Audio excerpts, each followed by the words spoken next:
தமிழக மக்கள் உங்கள் அனைவருக்கும் என்னுடைய வணக்கமும் என்னுடைய நன்றிகளும்.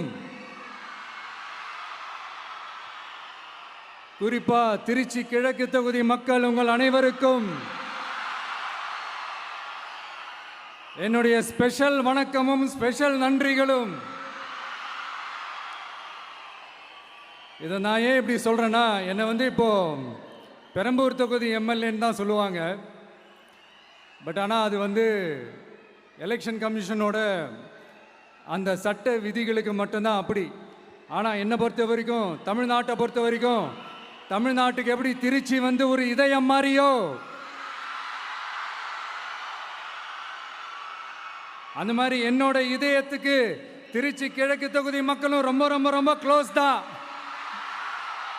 அதில் எந்த மாற்றமும் கிடையாது. சரிங்களா?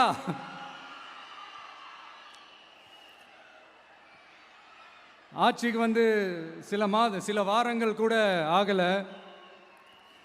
6 மாதம் அமைதியாக இருப்போம்னு சொன்னவங்களாம் 6 நாள் கூட அமைதியாக இருக்க முடியல. ஆட்சிக்கு அரை மணி நேரத்திலே ஆரம்பிச்சிட்டாங்க. பாவம், ஒரு கல்யாண வீட்டிலலாம் போய் புலம்பிட்டு இருக்காங்க. நான் சொன்னதெல்லாம் நடக்குதா? 1 by 1 எல்லா புலம்பல்ஸும். அது மாதிரி இத்தனை வருஷமா மாற்றி மாற்றி உங்களை ஏமாத்திக்கிட்டு இருந்த இந்த 2 பேரையும் வேண்டாம்னு சொல்லி ஒதுக்கிட்டு உங்களுக்காக உண்மையா உழைக்க வந்த உங்க விஜய, உங்க அண்ணனை, உங்க தம்பிய முதல் அமைச்சரா இல்ல முதல் சேவகனா ஆக்கியிருக்கிறீங்க. தலை வணங்கி ஒட்டுமொத்த தமிழக மக்களுக்கும் இந்த நேரத்தில் என்னுடைய நன்றியை தெரிவிச்சுக்கிறேன்.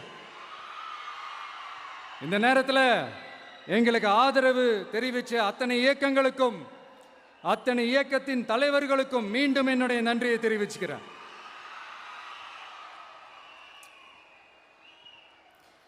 புரட்சி தலைவர் எம்ஜிஆர் அவர்களுடைய முதல் தேர்தலில் கூட இந்த அளவுக்கு ஒரு ஓட் பர்சன்டேஜ் வாங்கலை அப்படின்ட்டு நிறைய பேர் சொன்னாங்க. ஆனால் நீங்கள் டிவி கேட்க அவ்வளோ நீங்கள் ஆதரிச்சிருக்கிறீங்க. நான் எம்ஜிஆர் அவர்களோடலாம் நான் கம்பேர் பண்ணல. எம்ஜிஆர் தான். ஆனால் நாம பெரியார், அண்ணா, எம்ஜிஆர் அவர்கள் வழியில் ஒரு அன்பா உழைக்க வந்த உங்க விஜய், அவ்வளவுதான். 1977 நீங்க போடாத ஓட்டை 2026 நீங்க போட்டிருக்கிறீங்க. என்ன ஒன்று, இன்னும் கொஞ்சம் அதிகமாக ஆதரிச்சிருந்தீங்கன்னா கொஞ்சம் நல்லா வந்திருக்கும். பட் பரவாயில்ல, ஃப்யூச்சரில் வரப்போகிற எல்லா தேர்தலையும் உங்களுடைய முழு சப்போர்ட்டை என்னால் வாங்க முடியுன்ற அந்த ஒரு நம்பிக்கை இப்போ என் மனசில் ரொம்ப ஆழமாக பதிஞ்சிருக்கு. ஏன்னா நீங்கள் அமைச்சு கொடுத்துருக்கிற இந்த ஆட்சியில் எல்லா நன்மைகளையும் நீங்கள் கண்கூடா பார்க்க தான் போறீங்க அப்படின்ற அந்த கான்ஃபிடன்ஸும் இப்போ என் மனசில் ரொம்ப ஆழமாக பதிஞ்சிருக்கு. யார் எந்த நிலைமைக்கு எந்த பொசிஷனில் போனாலும் இந்த கிண்டலும் கேலியுமா பேசுறது இருக்கத்தானே செய்யும். நம்மளை பற்றி, நம்ம அரசியலை பற்றி, நம்ம பேச்சை பற்றி இந்த கிண்டலும் கேலியுமா பேசிட்டு தானே இருப்பாங்க. அவங்க எல்லாருக்குமே என் சைட்லேருந்து ஒரே ஒரு ரிக்வெஸ்ட், தயவு செஞ்சு நிப்பாட்டிடாதீங்க.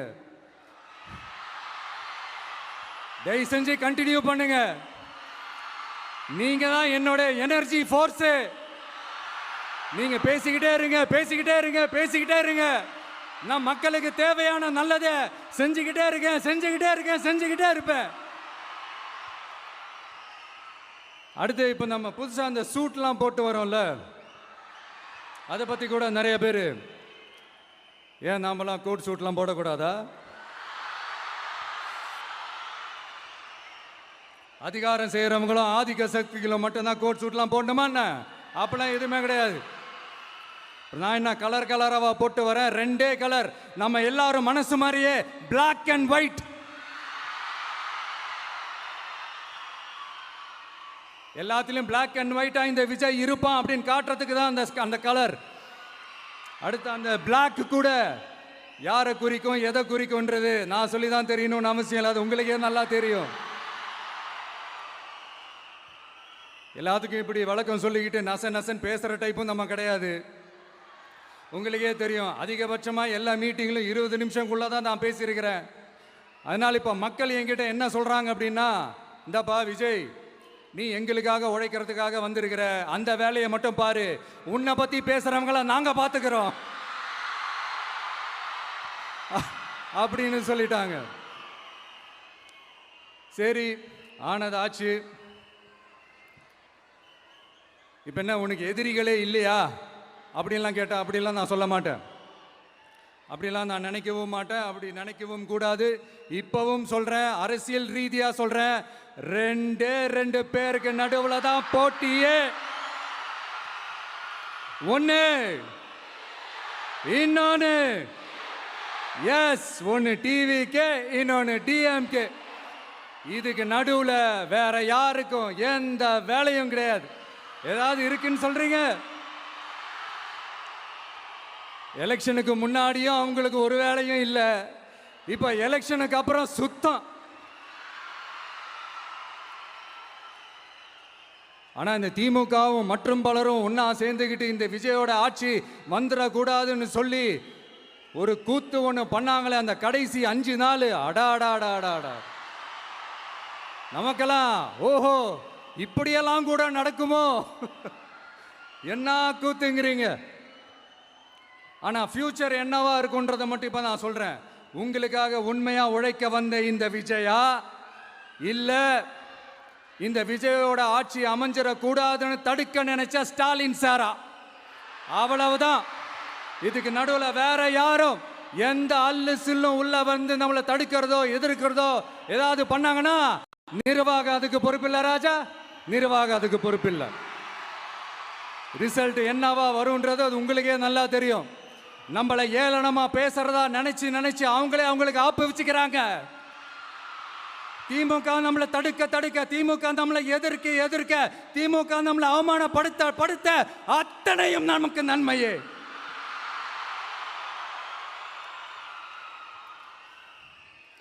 ஒன்று கவனிச்சிங்களா மக்களே, நம்ம ஆட்சிக்கு வந்ததுக்கு அப்புறம் ஒரு விஷயம் ஒன்று நடந்துகிட்டு இருக்கு. இது இந்த ஜென்சி தலைமுறையை அட்ராக்ட் பண்ணுறதுக்காக இங்கிலீஷ் தமிழ் கலந்த அறிக்கை, அது சொல்ல வந்த நினைச்சிங்களா? அந்த காமெடியெல்லாம் கிடையாது. அடுத்து இந்த ரியாலிட்டியை மறந்துட்டு இந்த ரீல்ஸ் போடுறது, அது சொல்ல வந்தீங்களா? அந்த காமெடியும் கிடையாது. இது சீரியஸாக ஒரு விஷயம் நடந்துக்கிட்டு இருக்கு. முன்னெல்லாம் சட்டசபையில் யார் பேசுனா நமக்கு என்ன, யார் அடிச்சுக்கிட்டா நமக்கு என்னன்னு இருந்த கூட்டம்லாம் இப்போ சட்டசபையில் என்ன நடக்குது, என்ன பேசிக்கிறாங்கன்றது ரொம்ப உன்னிப்பாக கவனிக்கிறாங்க. கவனிச்சிங்களா? திமுக ஸ்டைல்லையே சொல்லணும்னா ரீல்ஸ் போட்ட கூட்டம்லாம் இப்போ நியூஸ் பார்த்துக்கிட்டு இருக்கிறாங்க. அதில் நமக்கு சந்தோஷம் தான், பெருமை தான். நம்மளுடைய யங்ஸ்டர்ஸ், நம்ம பெண்கள் எல்லாம் அந்த அரசியல் என்னன்னு தெரிஞ்சுக்கணும், அந்த அரசியல் என்னன்னு புரிஞ்சுக்கணும்னு அப்படி ஒரு விழிப்புணர்வு ஏற்பட்டிருக்கு. அதில் எங்களுக்கு சந்தோஷம்தான். இதெல்லாம் யாரால நடந்திருக்கின்றது நான் சொல்லி தான் உங்களுக்கு தெரியணும்னு அவசியம் இல்லை, அது உங்களுக்கே நல்லா தெரியும். இப்படிப்பட்ட நம்ம தெய்வங்களை, இப்படிப்பட்ட நம்ம மக்களை தற்குறின்றது இன்னமும் சொல்லிக்கிட்டு இருக்கிறாங்க. நான் காஞ்சிபுரத்தில் சொன்னதை தான் இங்கே நான் திரும்பவும் ரிப்பீட் பண்ணுறேன். நீங்கள் தற்குறின்னு சொன்னீங்களே, அவங்க தான் உங்களோட அரசியல் வாழ்க்கையே ஒரு கேள்விக்குறி ஆக்கியிருக்கிறாங்க. கேள்விக்குறி ஆக்கிட்டாங்க, இன்னமும் ஆக்க போறாங்க. அன்னைக்கு நான் சொன்னப்போ சிரிச்சவங்களாம் இன்னைக்கு என்ன பண்ண போறாங்களோ. உண்மையை சொன்னாதான் அந்த கூட்டத்துக்கு கசக்குமே. உண்மையிலே நீங்க மக்கள் மனசை புரிஞ்சு வச்சிருந்தீங்கன்னா நீங்க இப்படி மக்களை தப்பாவே பேசியிருக்க மாட்டீங்க. அது என்ன, அப்புறம் அரசியல் புரிதல் இல்லாம மக்கள் நமக்கு ஓட்டு போட்டுட்டாங்களாம்.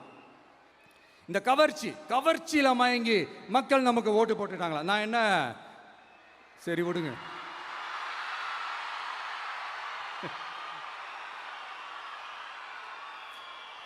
மக்கள் அவங்களுக்கு ஓட்டு போட்டா அந்த மக்கள் நல்லவங்களாம், அதே மக்கள் நமக்கு ஓட்டு போட்டா அந்த மக்கள் கெட்டவங்களா, தற்குறியா. இதே மக்கள் தான் இத்தனை வருஷமா உங்களுக்கு ஓட்டு போட்டுட்டு இருந்தாங்க.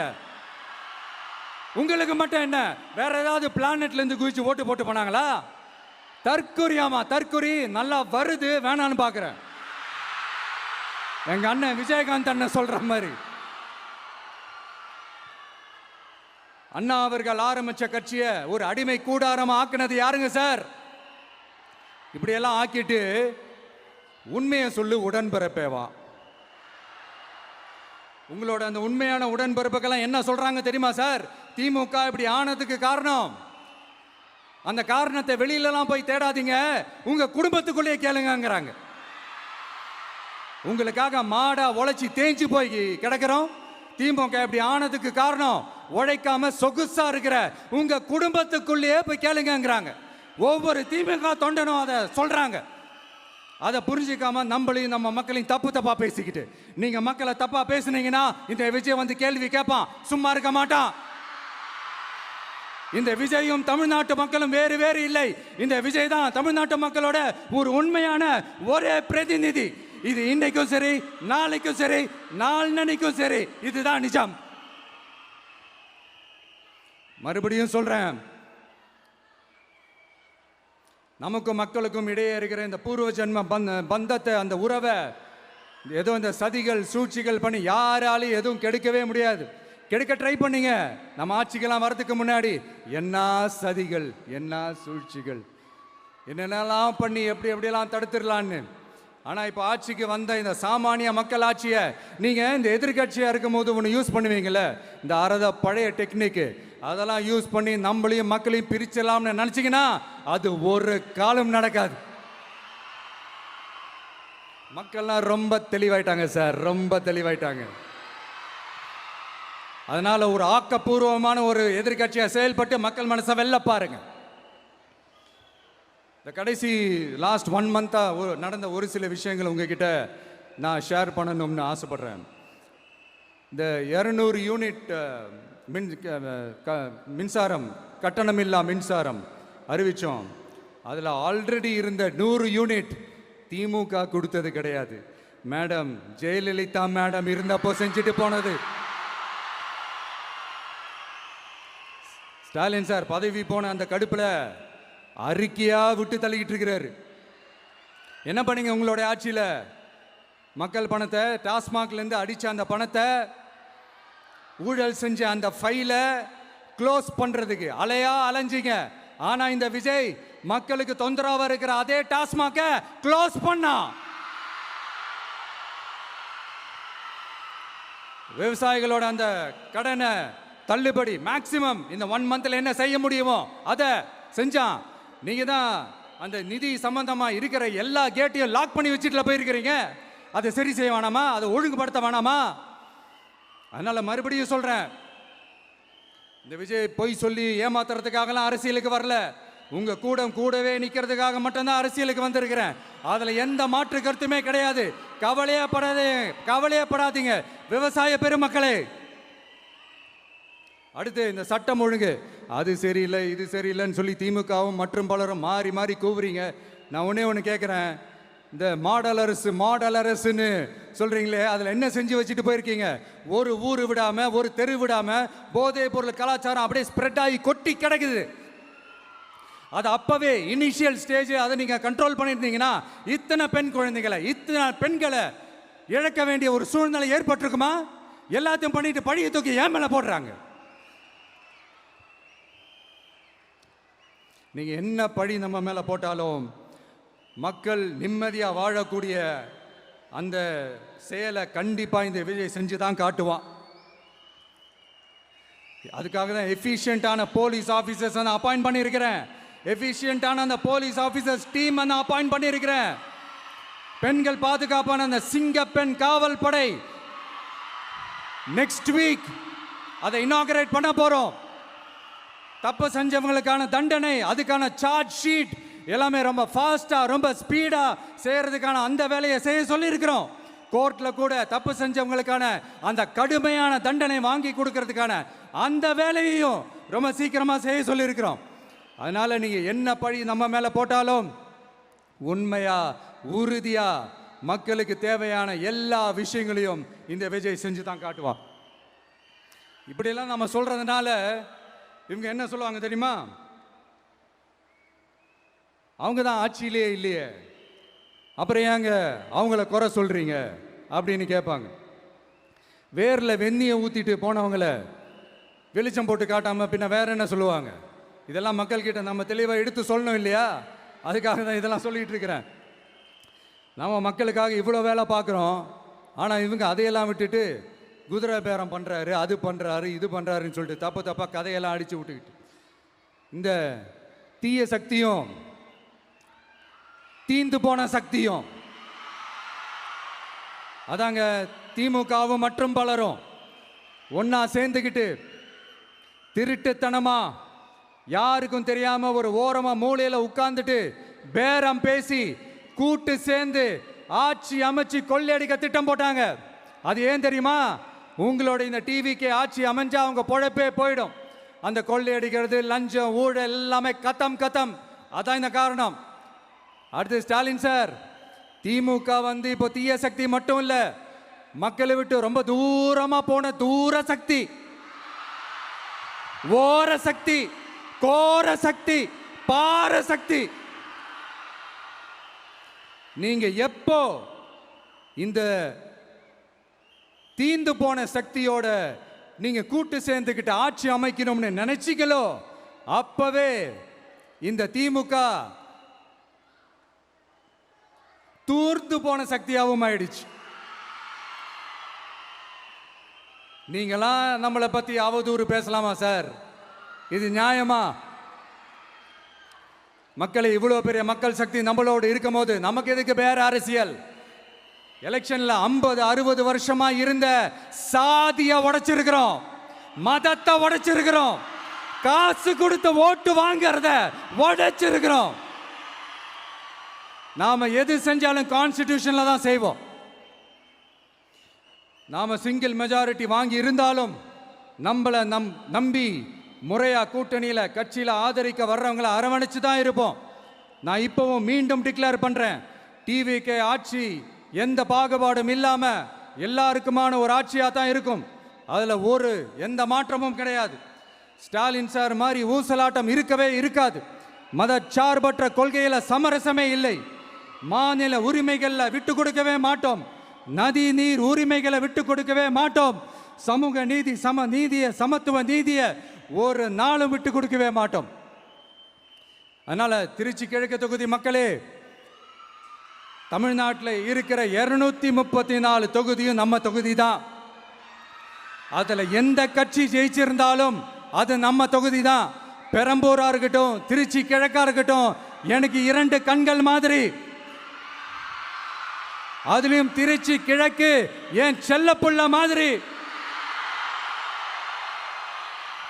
அதனால வரப்போற இடைத்தேர்தல்ல உங்க வீட்டில் இருக்கிற ஒருத்தரை, உங்கள ஒருத்தரை தான் வேட்பாளரா நிக்க வைக்க போறோம். நீங்க எப்படி இந்த விஜய்க்கு ஆதரவு கொடுத்து ஓட்டு போட்டு ஜெயிக்க வச்சீங்களோ அதே மாதிரி வரப்போற இடைத்தேர்தல்ல உங்களுடைய அந்த வேட்பாளரையும் ஜெயிக்க வைப்பீங்கன்ற அந்த ஒரு நம்பிக்கை நான் முழுமையாக தான் நம்புறேன். உங்களுக்காக உழைக்க வந்திருக்கிறேன். உங்களுக்காக எல்லா விஷயத்தையும் நான் பார்த்து பார்த்து செய்வேன். ஊழல் இல்லாத, லஞ்சம் இல்லாத ஒரு ஆட்சியை நான் கொடுப்பேன். I understand. ஒரே நாள் அது நடக்காததான், ஒரு மேஜிக் இல்லை. பட் ஒரு நாள் அதை நான் நடக்க வைப்பேன். எனக்கு இப்ப வேற எந்த வேலையும் இல்லை உங்களுக்காக உழைக்கிறத தவிர. என் கடன் இனி என் மக்களுக்கு பணி செய்து கிடைப்பதே. மீண்டும் என்னை ஜெயிக்க வச்ச தமிழக மக்களுக்கும் திருச்சி கிழக்கு தொகுதி மக்களுக்கும் மீண்டும் என்னுடைய நன்றியை தெரிவிச்சுக்கிட்டு கான்பிடண்டா இருங்க, நல்லதே நடக்கும், வெற்றி நிச்சயம். மீண்டும் சந்திக்கும் வரை நன்றி, வணக்கம். Cinema, cinema, cinema, cinema, cinema, cinema, cinema, cinema, cinema, cinema, cinema, cinema, cinema, cinema, cinema.